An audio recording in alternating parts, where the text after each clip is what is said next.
বিভ্রান্ত করতে আছে। আমরা মাননীয় প্রধান উপদেষ্টার দৃষ্টি আকর্ষণ করছি, আমরা অবহেলিত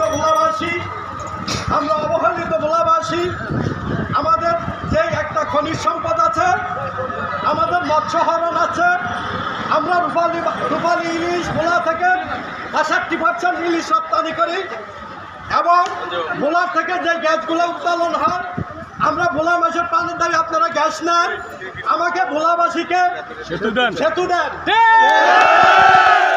এটা কেন